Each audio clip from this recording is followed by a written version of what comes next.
Good morning, good afternoon, or good evening, and thank you for tuning in again to another episode of Sensational She-Geek, live from Yancy Street. Today is Friday, February 12th, 2021, and today I am going to be doing a standard weekly comics talk, going over the comic books that came out this week, the things that I liked about them, including Future State books, some indie books, and some Marvel books. And then I'll be going over some news and culture things. I usually save culture things for Monday, but it is a pretty big week in comics and the comics industry as in general. There's a lot of things that were announced just this morning and in the past couple of days that I kind of want to mention and go over, and then we will have some other announcements and stuff after that. But to start us off, I would like to just say that today is February 12th, the first day of Lunar New Year. So I want to say Happy Lunar New Year to anyone who celebrates that, or anybody who would like to be wished a Happy Lunar New Year.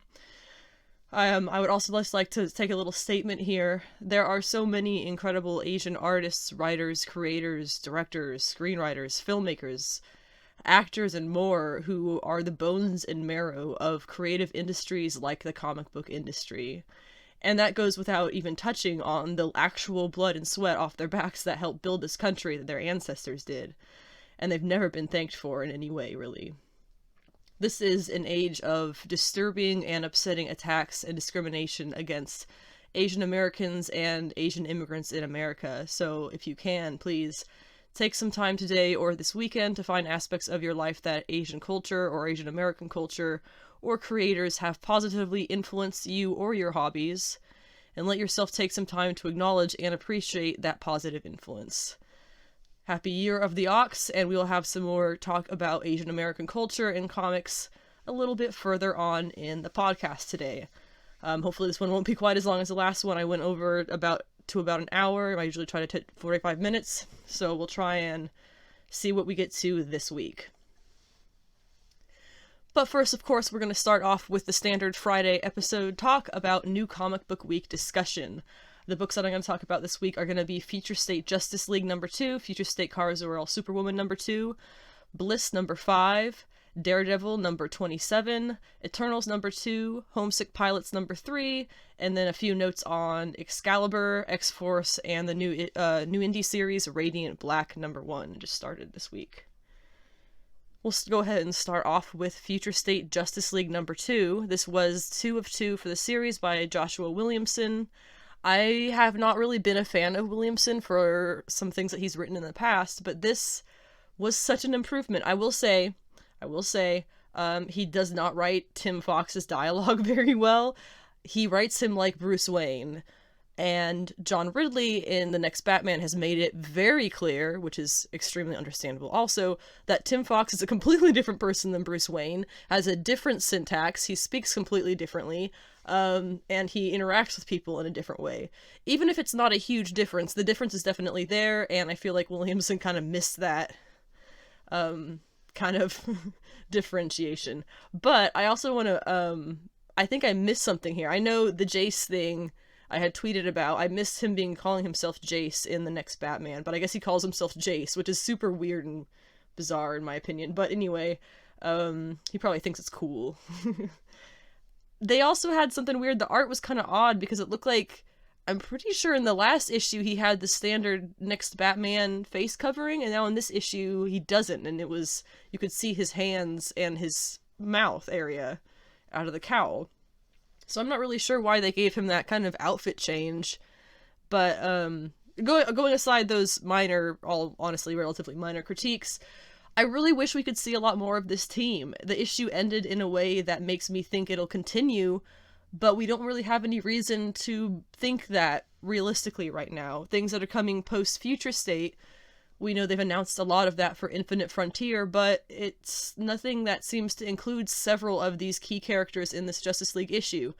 Nothing for Jesse Quick, Andy Curry's still a baby, and Joel Millen from Far Sector is still doing her stuff in Far Sector, which won't end until June, I believe. Which is a fantastic series, by the way, and you should totally read it. But we don't really have any reason to believe that we're going to see more of this Justice League team together for a very long time. We know we're going to see some John Kent, I'm sure, because he's around nowadays, probably. We'll see Yara Flor as Wonder Girl, and possibly going to be Wonder Woman in the future. But we don't really know about the rest. I'm really hoping that we'll see, as we saw in the first issue of this Future State Justice League, how it mentioned that Jesse Quick showed up when, or Jess Quick, I'm honestly not sure which one it is. They showed up when the Earth needed them, and they're from a different Earth. So I would really love to see them arrive, you know, see that play out. And love to see, I think most realistically, we'll see Jo Mullein, the Green Lantern, play out her saving the Green Lantern Corps role.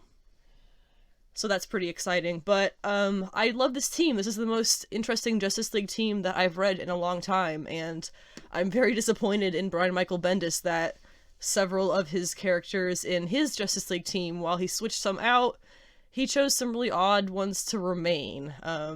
If he was doing a kind of, not reboot of the Justice League, but kind of rehash the team, he, I think, went with too many standard characters. I feel like at least Bruce Wayne, if no one else, Bruce Wayne, why is he still here? Anyway, Future State Justice League number 2 was very good. Had a little bit of room for improvement, but this is probably my favorite book that I've read from Joshua Williamson, so good on him. Moving on to the second book from Future State this week that I read was Kara Zor-El's Superwoman. That was beautiful. I know I talked about the first one like this, but the Marguerite's writing and drawing a Superwoman book is so nice. I follow both of them on social media, of course, and the illustrator, Marguerite Sauvage, I'm honestly not sure how to say it, I apologize if I'm saying it wrong, but she was saying that she has been trying some different techniques with this art, and I think that it's really paid off. The shadows, I think, that you would often see are done as highlights, and I don't know if that's what she's doing that's different, but that's what I've been able to identify as what's making this art shine so much brighter than, say, an ordinary thing. And that's partly her style, and if she is trying that as something differently, then it worked out really well, because it looks so fantastic. And I know I've said this many times before, but Kara Zor-El's outfit that they gave her as Superwoman is probably one of my absolute favorite super costume designs ever. It is a beautiful mix of Kryptonian minimalism, high fashion, and mature woman justness. It's a wonderful dress with, I guess, leggings or pants underneath, but it's absolutely gorgeous. And this issue, once again, just like the first one, does an excellent job of showcasing the very full, round, complete character that is Kara Zor-El. She doesn't often get credit for all of those aspects of her personality, and to quote myself from the last podcast, Kara Zor-El is full of compassion and care, yes, but also has this deep rage and sense of being unfulfilled. She left a legacy, sense of being unfulfilled. And in the end, she leaves a legacy that is very much her own. And it's a delightful arc to see her talk about that struggle of feeling like she was supposed to be on one path in life, and that path sort of just disintegrated in front of her feet. And she forged a new one that was not what people really expected of her, but it was what she thought was good. And she lived that life out truly to herself, and I did get a little teary-eyed at the end of the issue. Of course, we knew that she was going to die, just like we know that Wonder Woman's going to die in Immortal Wonder Woman. These are extreme future stories, so we're going to see that happening. Similar to the way that we saw that happening in a lot of the end stories at Marvel last year, like Captain Marvel, The End, and whatnot. But this story I definitely recommend if you're a fan of female superheroes, of Kryptonians, or of Kara herself. I'm really hoping that we get to see her become Superwoman in the comics soon. She's been Supergirl long enough. If Sue Storm can grow out of Invisible Girl, for God's sake, let Kara Zor-El grow out of Supergirl. Moving along, next I want to talk about the indie books that I read this week. That would be Bliss, number 5. I know I said it on Monday. I'm really looking forward to this series. It's going to be 8 issues, and this 5th issue was definitely holding up to the expectations that I had.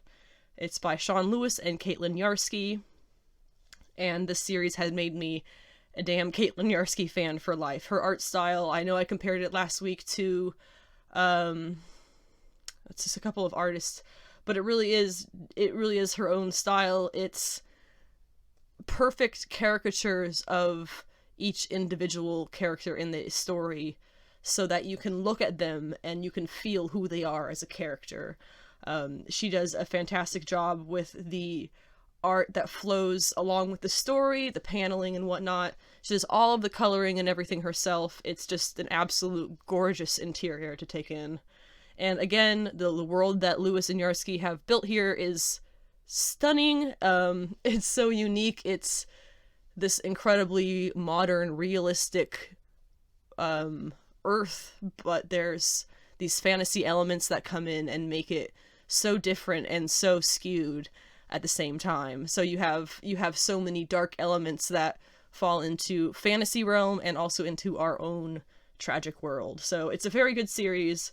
It touches on things that are very relatable for our own world by putting them into extreme fantasy situations. And we're about 5/8 of the way through now. I definitely recommend picking up the first volume of this if you are able to. Bliss is just an absolutely fun series, and I think a lot of people would have a lot of fun reading it. It's a really fun one. Another indie book that I read this week was a #1 it was called Radiant Black. I'm not really sure why I expected this character to be a black character. They are not. Just for anybody's clarification, they're going into it. But what's interesting about the story is it's crazy relatable, especially in this modern era. It's a little bit extreme.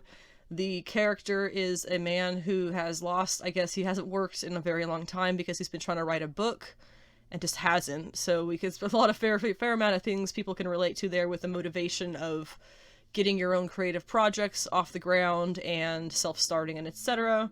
But then you see he has the massive almost $40,000 in credit card debt because he hasn't worked in a very long time, apparently. And hasn't been able to get a loan, can't get a loan because the debt to income ratio is so awful. Ends up having to move in with his parents because he can't afford to live on his own anymore. It's just, it's a tragic, relatable tale of kind of what it is to grow up these days. You know, it's not to get into all this stuff, but the wealth gap is just ever growing, and it's harder and harder for people to work a 40-hour week and to be able to afford to live just off that. But anyway, the story aside from his situation is, you know, he goes home to his hometown. He's got the high school buddy who's like really has kind of a sad life and is like obsessed with this, you know, his friend who came back is like, yeah, man, now that you're here, everything's going to be great again. And it's kind of cheesy in that way, but the way that it ended, they come across this thing and he touches it and it turns him into this hero looking thing, Radiant Black. We suppose that's what it's going to be called in the future. The end of it is really what makes me want to go back and read it, because it ends with them kind of saying to each other, wow, now that you found this thing, no one can tell you that you're not special or whatever, it was something like that. And then as it, goes and you turn the page and you see there's another person who has a suit. It is, instead of black and blue, it's black and red, and they just robbed a damn bank. So while this character seems to be with the mindset of, yes, now I have this superpower thing and I'm going to use it to better my life. Seems that there's at least one other person out there who's been given a similar power suit thing who does not have such a good mindset, and they're just going to use it to steal things and probably just take advantage of people. So that was the part of it that really got me interested in what's going to happen going forward. I'm not sure I would have even considered buying a second issue if it wasn't for that end bit, that little twist. But that little twist was just enough to kind of get me hooked and interested in coming back for more. The last indie book I have talked about a lot already on this podcast before, that is Homesick Pilots. This was the 3rd issue. Still just as fantastic as the last couple of issues. However, I have to say, my theory on what was going to be happening in the series was wrong. I had thought that in issue 2, the main character goes off and finds it was a horseshoe that had a ghost attached to it or something like that, and it was haunting this girl as a whole thing. And she says at the end that there's 6 more, she finds out at the end, I guess, there's 6 more of these ghosts that she has to save and bring back to the house with these artifacts. And so I kind of thought, it's going to be, at least 6 issues of her doing that. Nope, we jump up, and this is like the last one or something that she's getting in the very beginning of issue 3. She's finishing up this bring back the ghost to the house. And it's very sad because she's actually outside her high school friend and bandmate's house, kind of talking to him even though he can't hear her. She's a ghost. Kind of saying her goodbye because she doesn't really know if she's going to go back after this, if she's going to go back to her life, or if she's going to be in that house forever. And of course, then there is the investigation that has started since issue 1 ended with the slaughter of a rival high school band inside that house. They are now missing, as is this girl, the main character. So the police have gotten into all of this now. They're looking for her, as well as the other bandmates, and the only people who know actually what happened to those other bandmates of the other band were her 2 friends who were there looking for her, one of which is this black kid who, I think he was the other guitarist, and the other kid is this shaggy-haired white kid who was the drummer. And the guitarist finds the drummer, I think under a bridge, under an overpass of a freeway, hanging out with some punk kids. This was a pretty funny joke, I thought. It's 1994, right? So there's these punk kids, and the joke that the kind of narration goes over is, these 90s punk kids wish that it was 80s England because, I was born in the wrong era. Yeah, it's this thing it still happens. You still have kids who wish they were born in a different era, romanticizing or whatever that time period that they didn't actually live in. So that was a pretty funny joke. I'm really looking forward to what's going to happen next. This issue ended with her buddy, the guitarist, going back to the house that is haunted, and it seems that he has been possessed by the spirit of the horseshoe. So we saw how poorly, oh my gosh, terribly poorly that went before for the previous wielder, I guess, of the horseshoe. Hopefully it won't go quite as badly for this friend of hers. And I think the next issue is going to be focusing on the drummer friend. I'm not sure. We'll see. He's had some pretty bad run-ins with the law. Seems to have a pretty bad reputation for himself locally. So we'll see how that goes. The series is one of a couple of indie series that have the ability to hook you issue 1, page 1, and drag you completely in. I would add Luna to that list. I would add Bliss to that list. I think that Homesick Pilots is just an absolute dream, a work of art, and while it is at times extremely dark and kind of morbid, a little bit depressing, it is just so beautiful, and I feel like whatever story we're kind of leading up to here is going to be something that I definitely am not going to want to miss. And it's only 3 issues in, so if you haven't gotten them, I definitely recommend picking up those first 2 issues and the third, and catching up on Homesick Pilots before it's too late. I'll go ahead and wrap up this new comic book week discussion with the Marvel books. So I'll go ahead and I will start with Reign of X. The 2 books that came out and I read this week were Excalibur and X-Force. Now, Excalibur was it was a standard Teenie Howard fun issue. She's got a really good grasp of her members on her team, and what's been going on recently in that series is Betsy was gone after X of Swords, Betsy Braddock, the Captain Britain currently, and now she has kind of made it back, but things are kind of weird and people aren't really sure if it's her. And throughout this issue we kind of discover this is not our Betsy, or this is not actually Betsy, this is somebody in her body. TBD, to be determined. But in the end, very interesting, you have Quanin shows up and knocks out the not Betsy who was attacking her friends, and they call her Psylocke. And I'm kind of interested here what's going to happen next, because she said many, many times already, since Jonathan Hickman has taken over the X-Men stuff, that she does not want to be called Psylocke. She is Quanin or nothing. Psylocke was the name that she had when she was with Betsy, split, body swapped, all different formats that they're in. So she doesn't claim that name. That's, if anything, she feels like that's Betsy's superhero name when she's not Captain Britain. So having them call her Psylocke right there, I'm kind of wondering if she's going to correct them, and I'm kind of wondering what the dynamic here is going to be, because we know Quanin really does not get along with Betsy. Again, that's the body swapping crap, that terrible history they have. But since this isn't really Betsy, I wonder if she's swooping in to save Betsy, swooping in to save the other friends here.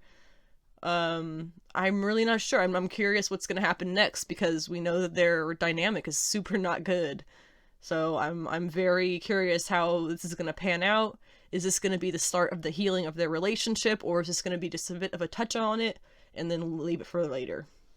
Either way, Tini Howard, excellent job as always. And then we have X-Force. This issue was something else. Benjamin Percy writes X-Force as well as Wolverine for Reign of X. He has been since the beginning. I definitely prefer X-Force. I'm sorry, it's a lot of fun. It's a great team book, although I have to say I hate Beast as a character. I'm sorry. He is just not a good person. He is not a nice guy. He's not a good friend. He's not a good teammate. He's not, no redeeming factors. But anyway, X-Force is a great book, and this week was very interesting because everyone's favorite running joke finally got to the punchline, and that was Kid Omega constantly being killed. You actually have the first 2 or 3 pages of this issue is basically a montage of all the different times that Kid Omega, Quentin Quire, has been killed since the whole Krakoan rebirth thing has been started, and it's basically every issue he's in, he's killed. And they, of course, go into a lot of things that we haven't seen behind the scenes, terrible deaths and morbid things. And so the issue is really all just told about him from his point of view, about how he doesn't want to die anymore, and he goes off with Phoebe on a date. Phoebe, one of the Cuckoo sisters, the clone daughters of Emma Frost.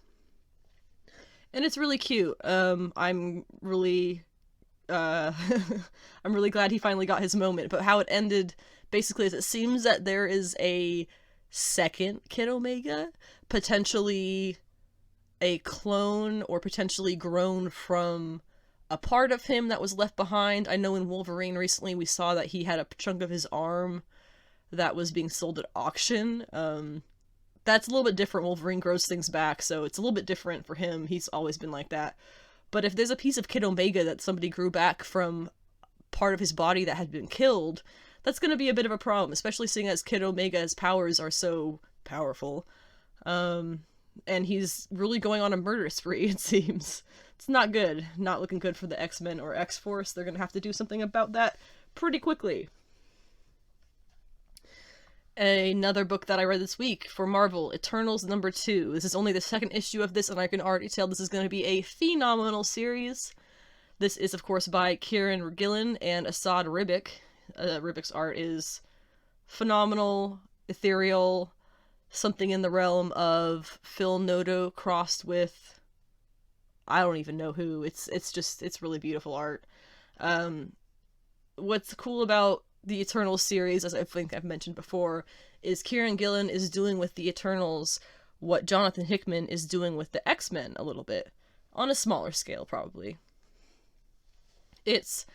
He doesn't have white pages the way Hickman does. He has black pages with blue text. It's honestly very pretty. But he's sort of not going back to the start. He's just laying things out in a way that if you have read Eternals before, you will understand and probably get a little bit more depth in your understanding about these characters and their history. If you have not read Eternals before, you're gonna get the explanation as much as you need as you're going along to understand what's going on. So this is really a book for everybody. It is quite violent here and there. But what's really interesting about this and what I really want to talk about this is Thanos is back. We saw him at the end of issue #1. I believe the realm that he was found in was Titanos or something like that.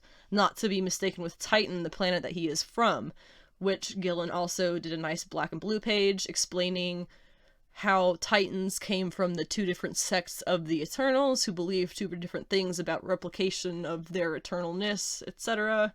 It's a little bit complicated. I recommend reading it if you would like to know more. I'm sure you could wiki it as well. But it's basically, what I understood that as to say was basically, they didn't realize that a person or being like Thanos, who is kind of an offshoot of the Eternals, could still come back the way that the Eternals come back. No one really thought that through or, even considered it, and it seems now that possibly that is a thing that's possible. So Thanos is on the loose. Now, one thing I wasn't quite sure about is King in Black happening right now in Eternals? I know in issue 1 they showed up in New York and everything was pretty much fine. But Cersei appears in this issue. She looks gorgeous, of course. And I love her outfit, by the way. It's absolutely stunning. she appears here and makes a comment about how they can't contact the Avengers or the Heroes of Earth because there are complications. So I'm wondering if those complications are they can't get in touch with Earth because Earth is being overrun by Null and his symbiotes. I don't really know. But either way, they've made it pretty clear now that this is the real Thanos. He is really back. He is really out for blood, and he's gonna be a problem. So I still hold by my theory. A bunch of dude bros online got mad at me for saying this again, but I still hold by my theory that Thanos is gonna whoop Null's ass at some point in time here and either turn him or his power into a black gauntlet, and then that's why he's gonna get the hammer with the Infinity Gems in it, which was again an image that they had in Donny Cates' Thor. Donny Cates loves tying all his shit together, and that's why I have this theory. You can do more research online for more. But yeah, Eternals, this Thanos stuff is really what got me to read the series, besides the fact that Kieran Gillen is a fantastic writer. And it's turned out to be exactly what I was hoping that it would be. Last for Marvel, I want to talk about Chip Zdarsky's Daredevil. Now, this issue this week was really, really good. To no surprise, Zdarsky has been killing it on Daredevil, as he does with everything he writes. I did have one thought, though. It's possible that you have to have some kind of connection with Catholicism, some history or knowledge of it to fully understand this series. It's not a flaw. It's definitely not a flaw, because this is Daredevil. He lives and breathes his religion, and he's a Catholic boy, and I don't know, if you are not a person who has ever been around Catholicism and you can still connect with this, let me know. I'm genuinely curious, because there is so much religious talk, and there is so much of that Catholic guilt and that deep-seated feeling of having to do something because that's what you're supposed to do, you know?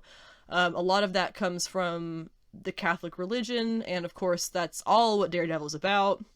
So I'm curious if somebody who did not have that history or knowledge or experience or whatever would feel like this is maybe not quite the series for them because they don't quite connect with it as well. I myself was raised Catholic. I would not consider myself religious at all anymore. But this was, I know I talked about it last week, skipping over the religious stuff, for myself. Null being the god of the symbiotes, basically the god of darkness. He takes over, he gets one of his symbiotes onto Matt, who's in jail, and now you have symbiote Daredevil. And so a lot of this issue from Matt's perspective, which was Matt Hollingsworth art, that was him fighting internally with Null, trying to prove to himself that he is better than this god of evil, a little bit. And in the end, of course, there's a mild magical black man moment, which we all try to avoid in writing because it's a terrible trope and it's really awful. But the guy helps him electrocute himself so that he can get the symbiote off of him, and woohoo, he's Matt Murdock again, and he was, well, Daredevil. So now he can go help do Daredevil things. But my favorite part of the issue was undoubtedly Elektra. Elektra is finding the balance of herself and Matt's qualities to be the best Daredevil that she can be. She's starting to understand why Matt is the way that he is as Daredevil, and she's making the connections between his actions and what the people really need. And by maintaining the best parts of herself as a fighter, a warrior, a hero, a woman, she is proving to be the, kind of the perfect Daredevil. She's finding the balance, like I said, to get that right. It's a little bit of her, it's a little bit of Matt, but the parts of her that are so impressive in this: she's smart, she's cunning, she's agile, she's quick thinking, she's a little bit inhuman. She jumps off of a building, she falls off of a building, lands on a car, and stops her heartbeat, which was not only a crazy power move, but incredibly smart, because it's Typhoid Mary chasing her, who wants to kill her because she's a symbiote, and she wants to kill this fake Daredevil. So she finds her on the car, heart stopped, which she doesn't know Elektra has stopped her own heart, and so she leaves. And Elektra gets up and goes, okay, we're good, we can continue on now. Talk about cunning genius. She is a masterful, masterful fighter. as Daredevil, Elektra is like everything I ever wanted out of a Cape comic book. I'm so interested in this dynamic that she's created for herself, constantly she's trying to prove herself to be good enough for this while doing it better than Matt probably ever did. So this is really cool. Chip Zdarsky writes Elektra super well, and I just cannot get enough of it. I don't know how long it's going to continue with Elektra Daredevil, but I hope that it's a very long time, because I hope that it's long enough. This is just so much fun. And now Matt is out of prison, right? I think he left the prison. I'm honestly not sure. I think he's still in the prison, but I wouldn't be surprised if he does leave the prison.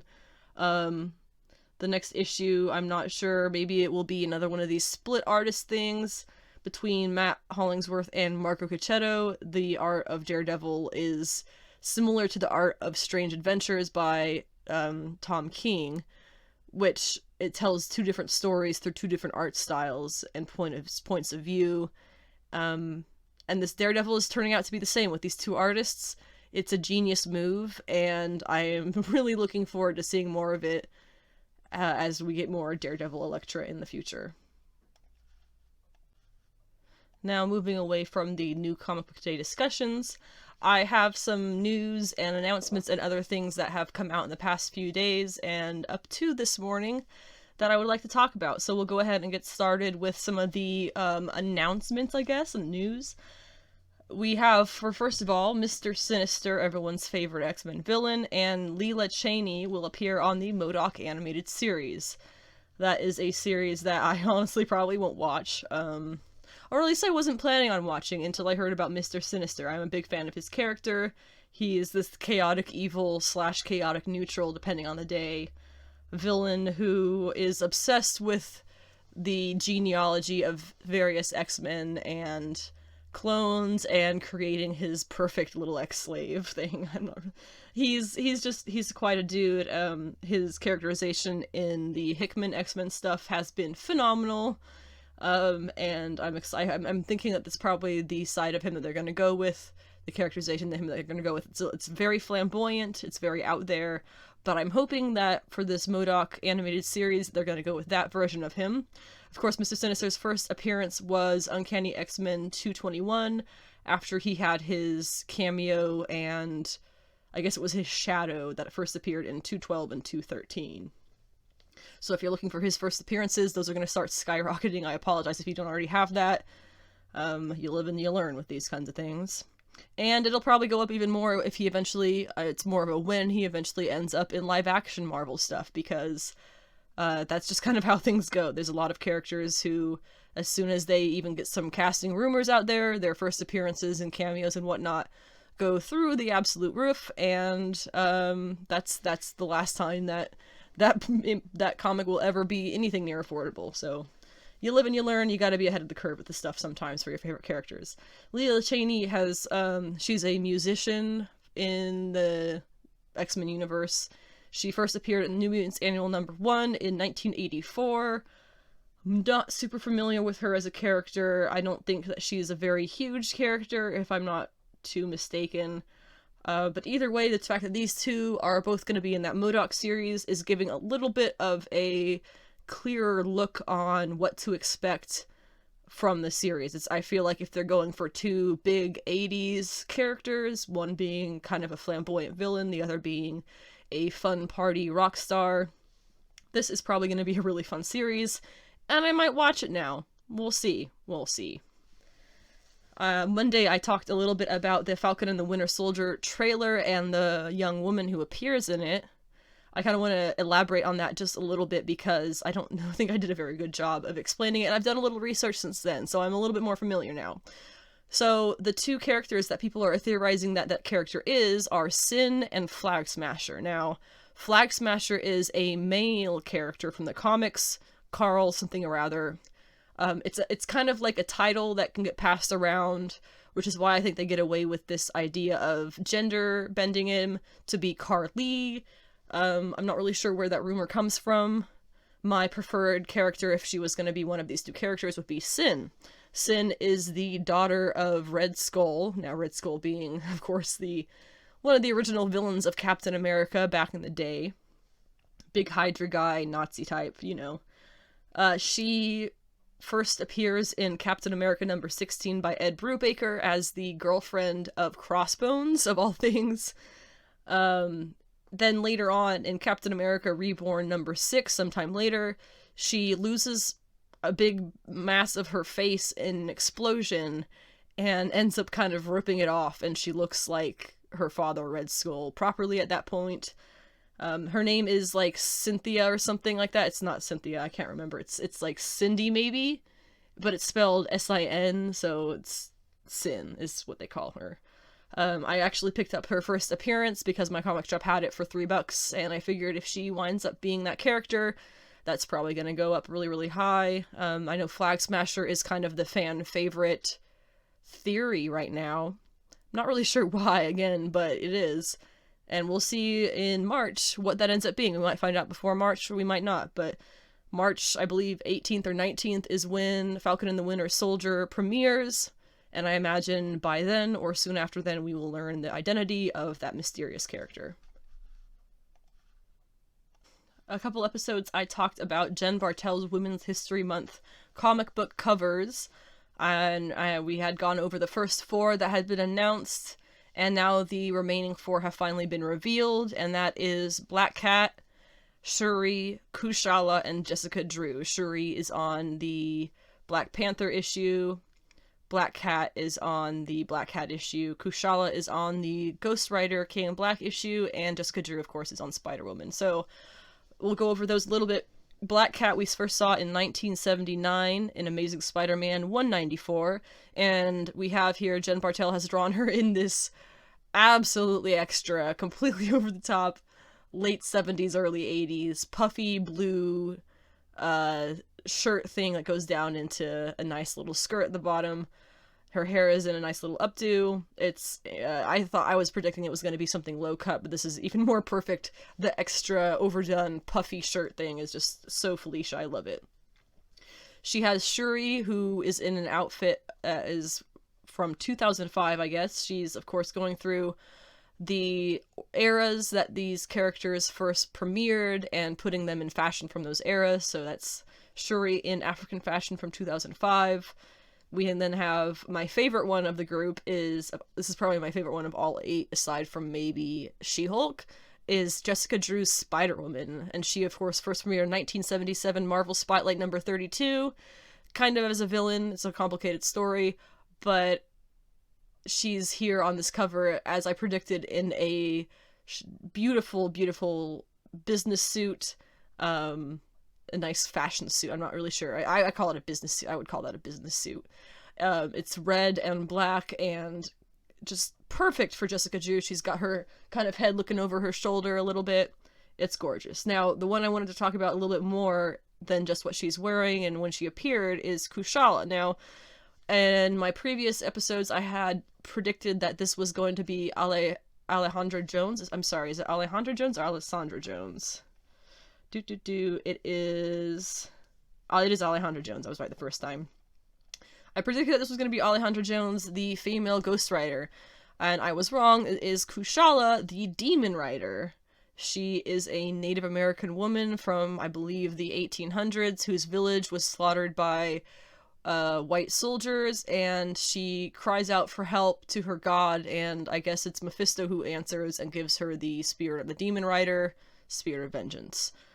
She does not like it, she does not want it. Her first appearance is actually Doctor Strange and the Sorcerer Supreme. She appears in those 12 issues before anything else. That was 2016. Now, what confuses me a little about this whole thing, on these Women's History Month covers, it has the premiere date of the character. Black Cat says 1979, Shuri says 2005, Jessica Drew says 1977, Kushala says 2020. She first appeared in 2016. I kind of thought maybe, okay, she does have a 2020 appearance reportedly, in Absolute Carnage. I think it was just Spirit of Vengeance is what it was called.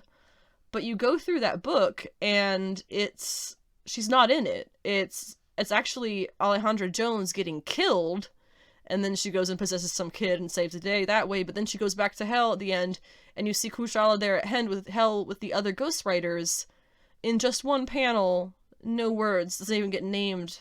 You can just recognize her outfit if you know the character. So I'm a little bit confused why they put 2020 on there when her only 2020 appearance was one panel in the background with no dialogue and no name even added to her.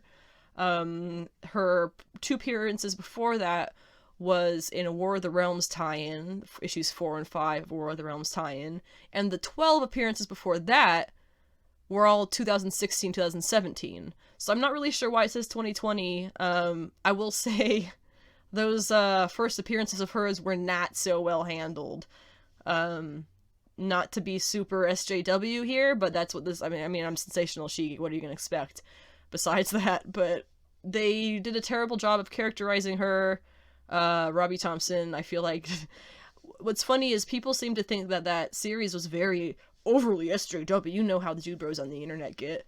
I would say that this guy was actually really poorly writing all the female characters. You have an 8-member team, 2 of them are women, and 1 of them is supposed to represent the Dark Dimension, but it's not Clea, the Sorcerer Supreme of the Dark Dimension. It's the mindful one, who is like the one mindless one who has a slight brain to him. Why? Why did you not put Clea in there? That would have made so much more sense. And then you get, let's see, you get a couple other characters. It was a very, I didn't really like it myself. I've been reading it the past few days. I would like to get her first appearance as issue 1 of that series, but it's not really good. I might pick it up anyway, we'll see. But I'm really hoping that this King in Black Ghost Rider series, that one-shot that Kushal is gonna be on the cover of, is gonna actually have her appear in it for more than one panel unnamed. So we'll see how that goes. And that's pretty much all the women's history news I had to talk about. But I had the one little bit of DC Asian American news that I wanted to talk about, and that was just this morning for the Lunar New Year. DC came out and announced that they are doing DC Festival of Heroes, the Asian superhero celebration. It's a 90-some-odd page anthology book, and some of the creators that are included here, let's go through the list. We have Eisner Award-winning author Mariko Tamaki.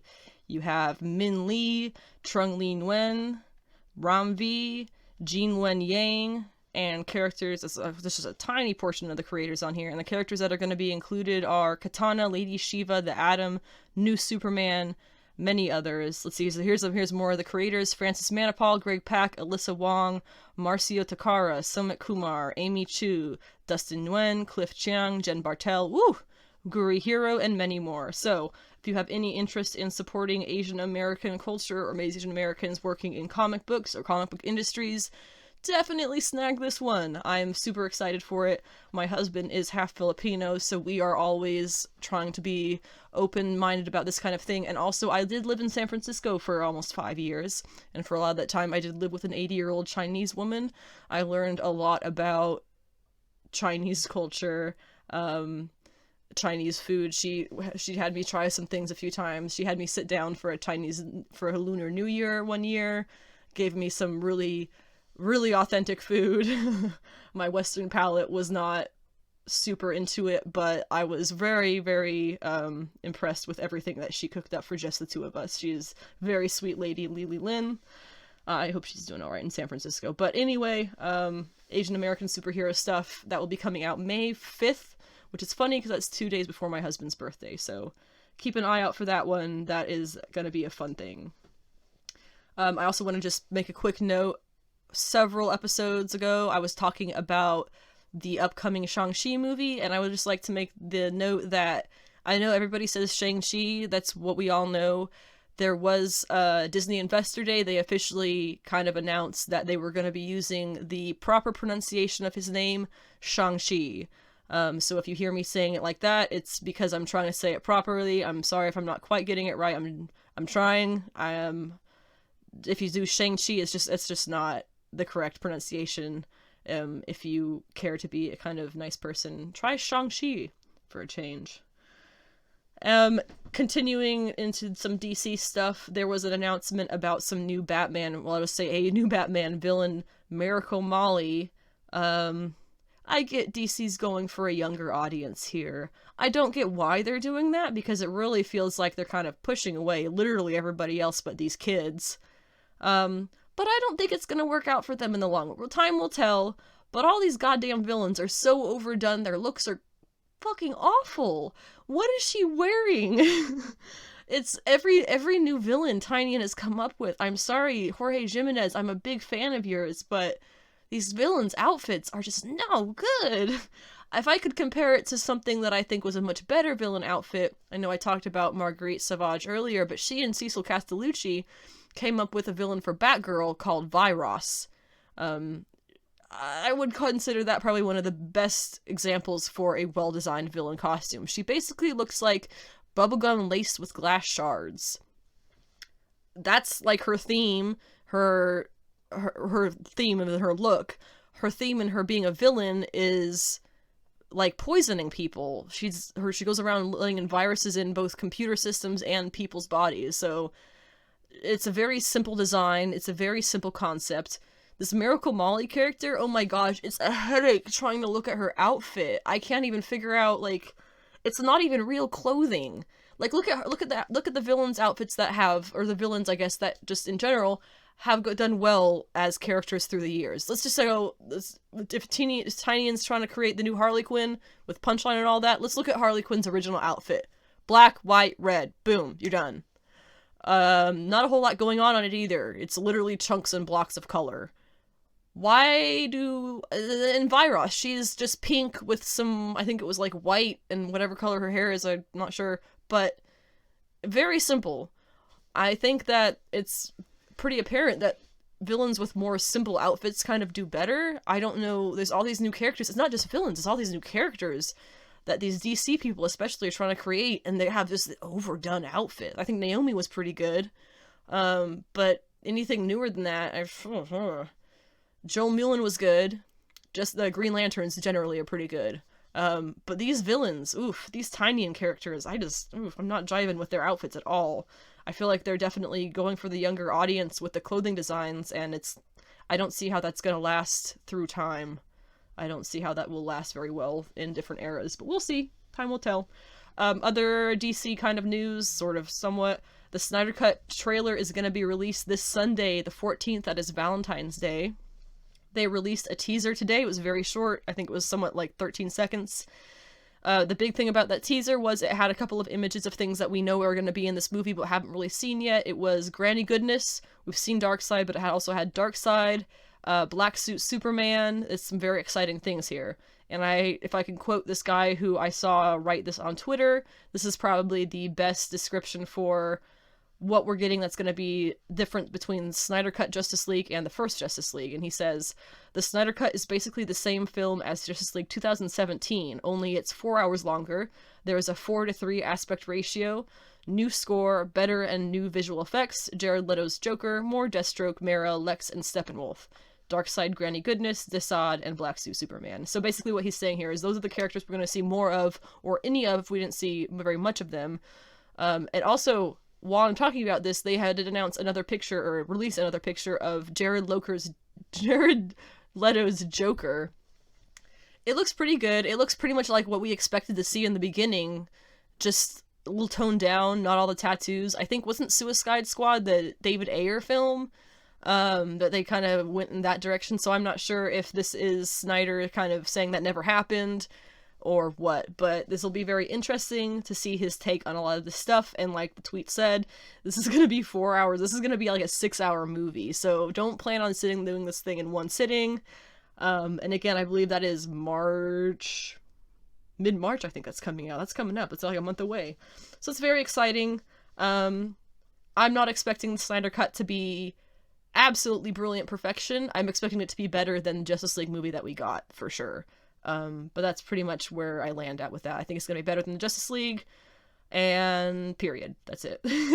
We'll see about the rest of it. I definitely think from the visuals that we have gotten so far, he is headed in a more accurate direction to what fans wanted, and we'll see about that. I'm very excited for it myself.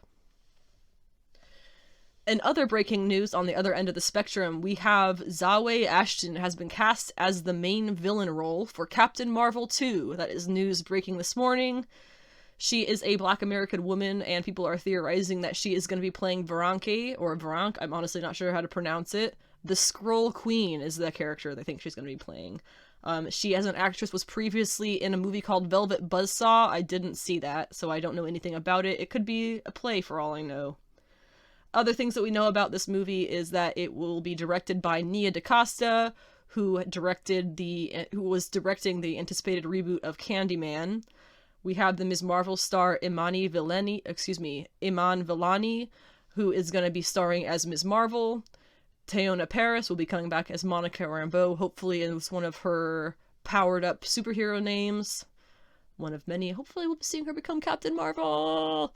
And then we have Megan McDonnell, who is, I guess she was the story editor on WandaVision, and she penned the script for the Captain Marvel sequel. So, really good things in work. I'm hoping to get a sequel that is far superior to the first movie. I'm really hoping, to be honest, we have a Captain America situation here. Captain America the First Avenger was a good movie. It had its flaws, it had its boring moments, it had its blah.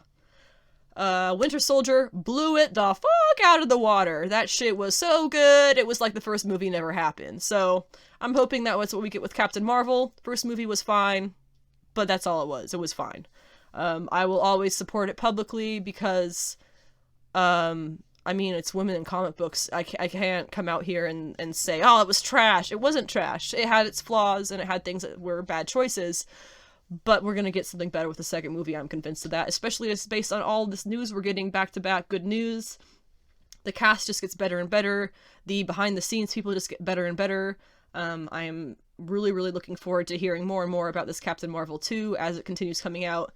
And once again, I'm really hoping Monica becomes Captain Marvel in this movie. Some more Marvel. Well, this isn't Marvel. This is just Disney Lucasfilm news. Big scandal of the week. Gina Carano got fired from her role on Mandalorian and also the, the Rebel Pilot show that they were gonna do for her. She was gonna star in. I don't know if that show's still happening with a different cast. I saw some rumors it had already been canceled, so it's possible it's just strictly off the table now. They did have some characters of color. Well, Gina Carano herself, I think she has some Latina in her, but whatever, Uncle Tom. There are some other people who they could put in her role. We will see. Now, of course, the big scandalous reason why she was fired was she kept putting conservative memes in her social media. And they were the kind of memes that basically took certain things about the country and the world right now and kind of made fun of them. And the one that sort of, the straw that broke the camel's back was a post that lightly referred to the treatment of Republicans in modern America as the same as Jews were treated during the Holocaust. Now, obviously, that is a completely ridiculous comparison to make, and there's a lot of people who say that's not what she was saying. But the thing is, it doesn't matter what your opinion on politics are, it really doesn't. When you work for a company, you represent that company when you are working for them. If you are someone who is the head of the company, who is higher up in the company, who is a public figure, a face of that company, like actors for studios, like Gina Carano for Disney, you are to be expected to behave in a manner that is acceptable to that company's values. Disney is very openly not a company who supports conservative ideals, for the most part. Very openly. Very openly. Now, when Gina Carano kept doing this, basically showing off her personal conservative ideals, which are directly against what Disney says their ideals are, that was where the problem comes in here, guys. It doesn't matter what her opinions are, it matters that she was openly, as a representative of Disney, openly advertising against their ideals. That is what got her to lose her job, okay? It's hilarious. I'm sorry. I think it's really funny that somebody is that stupid, though. Disney is so open about their ideals, and if you as a human being cannot figure out that you as a representative of your company, as a very famous representative of your company, are going completely against what that company believes, it should not be surprising when they fire you.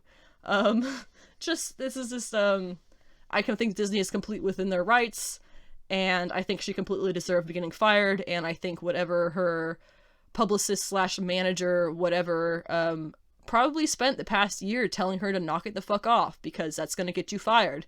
And she still was going around, she had to go out of her way to post these memes, because there are people behind the scenes telling her to knock it off. And she kept doing it.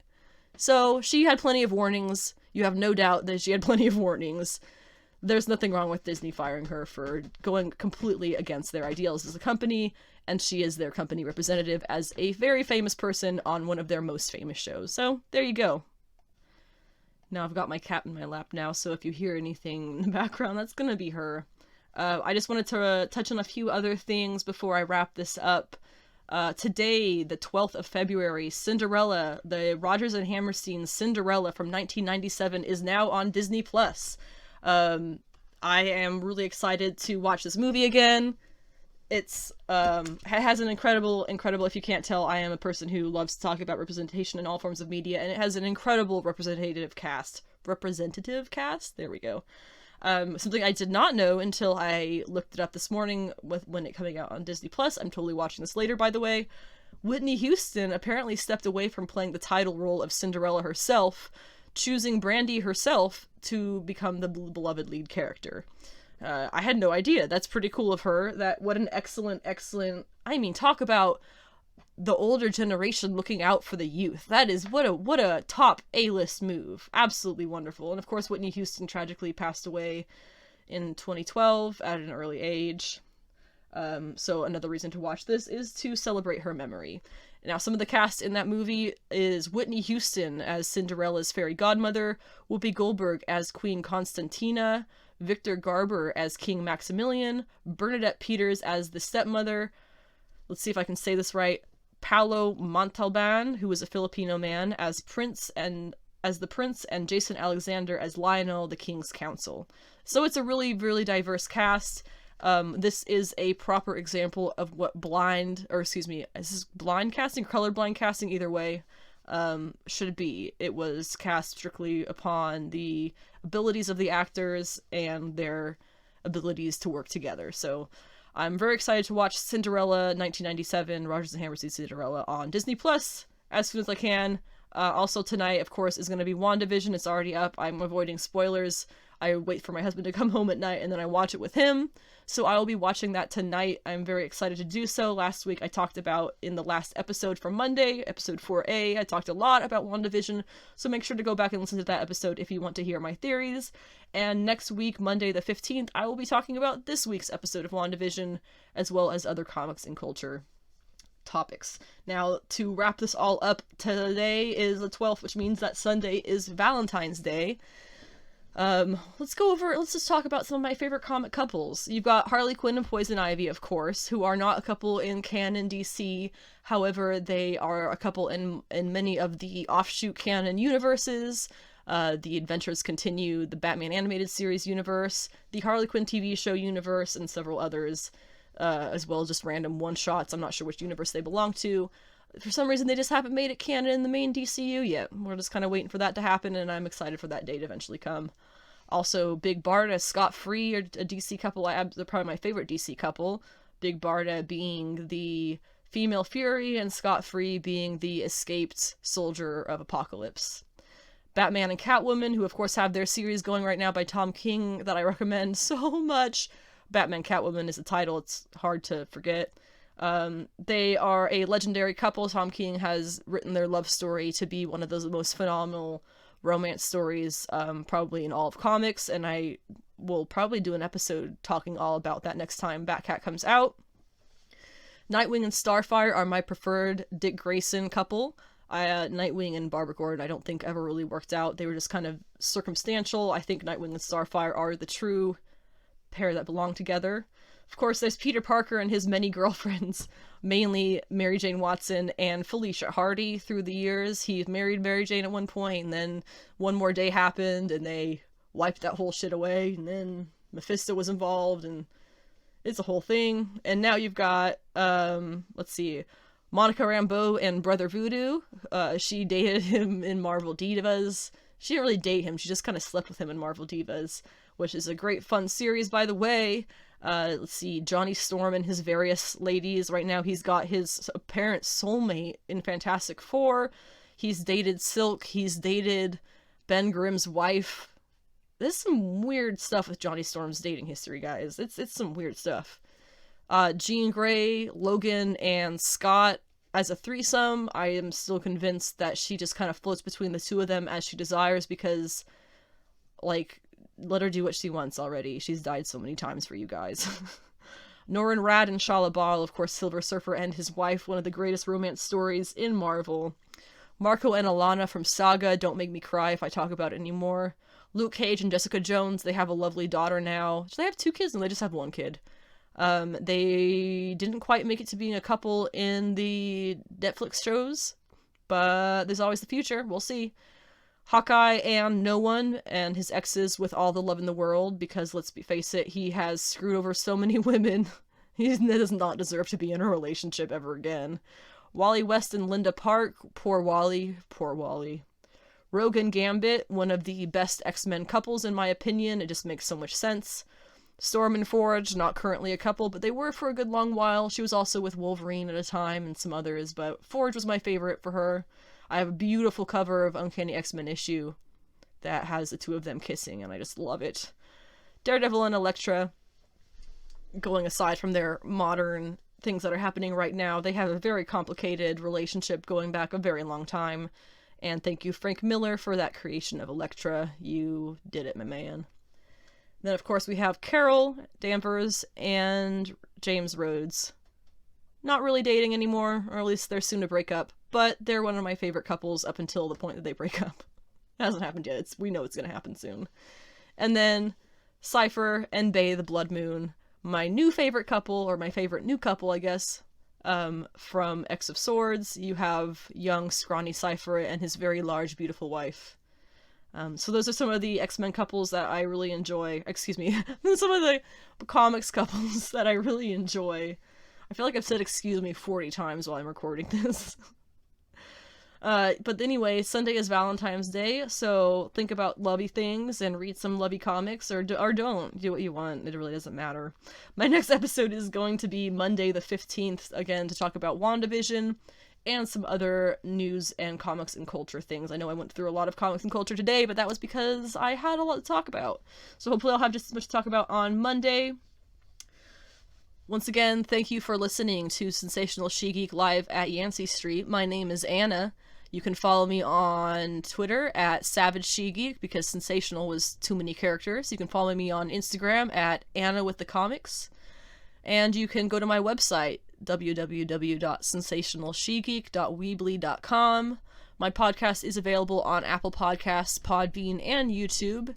My YouTube is also just Sensational She-Geek. I do occasional review videos and whatnot. My Instagram is mainly just me showcasing series and characters and things like that. I talk about action figures there too. So check it all out. I hope to keep having you listening to this. I hope you found something in the podcast today that you enjoyed. I hope you learned something, and I hope that you have a wonderful weekend. It is Friday, so take it easy. Have a nice Valentine's Day. And I hope to see you back here Monday the 15th for my next episode. Stay sweaty.